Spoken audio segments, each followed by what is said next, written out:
Today we are going to explore the Matt Shep in his natural habitat. He sits. He appears to be at peace in his environment. However, we are going to explore the seething anxiety disorder underlying the peaceful facade of this simple-looking creature. The Matt starts his day sexually frustrated and filled with anxiety about the tasks ahead. This anxiety manifests as an inability to get motivated, and eventually a physical release not appropriate for this documentary. The creature seeks a morning routine of meditation and reading of spiritual books. However, the racing thoughts prevent him from completing those intended practices. He doesn't have time, he says. Instead, he seeks sustenance through the watching of YouTube videos and TikTok as a way to disconnect from his monkey brain of reality. As he brushes his teeth, his worry of the day begins to increase. He should have meditated, he thinks. If only he read those spiritual books. He has a phone bill to pay today. All is well, but is it? That electric bill is due next week and the internet went up $5. He may end up homeless. The Matt begins his process of choosing clothing for the mating ritual known as a coffee date. Does he choose the teal polo shirt, the teal t-shirt, or the lighter teal t-shirt? He goes for the t-shirt. This jacket says hipster, that one's too heavy for fall, and the hoodie says, oh dear God, you really don't want to get laid, do you? He settles for the coat known as jean jacket. Simple choice for his chaotic mind. After all, he may never find a mate, no offspring, and end up alone with a dog named Jesus that shits everywhere and a cat named Millie that doesn't even like him. As the animal begins his journey to leave his den, the actions become strenuous and chaotic. He leaves. He returns for the keys. He leaves. He returns because he has to use the bathroom. He leaves. He returns to turn off that light he left on. The simplest of tasks become a for a creature such as this, who cannot concentrate due to the continual excessive worry.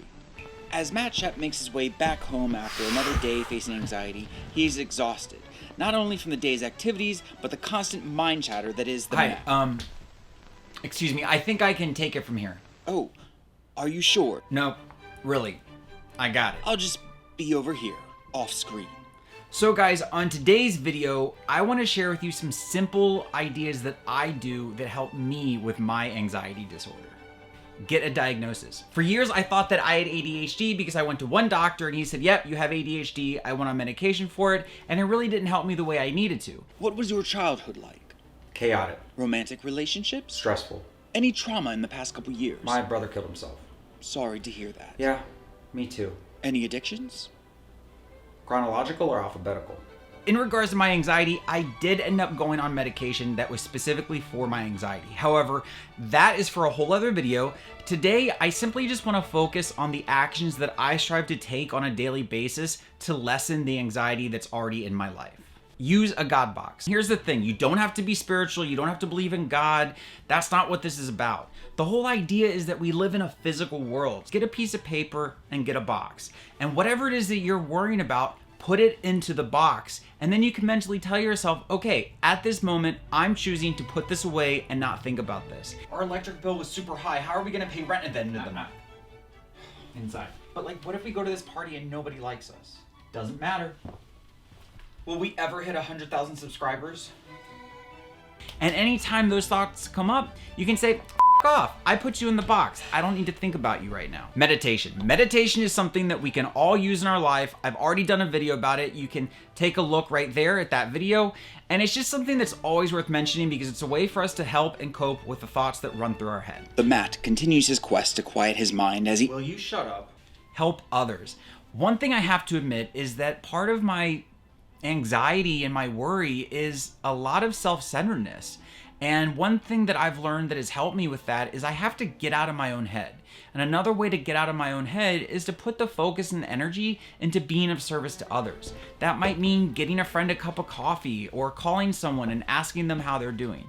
It's just about being able to put our attention elsewhere than on the anxiety and worry that we are thinking about. And the last idea that I would like to leave you with in terms of anxiety is that you can't fix your thinking with more thinking. I used to be so frustrated that I worried so much and that I had so much anxiety.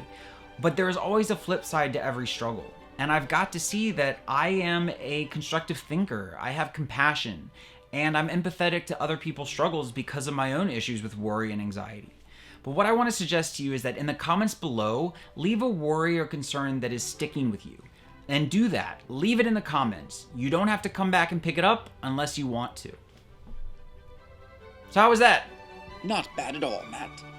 Good. Would you like to do the honors? Really, yes. Thank you for watching this video, and please make sure to subscribe to the Matt's channel, like the Matt's video, and most importantly, trust yourself.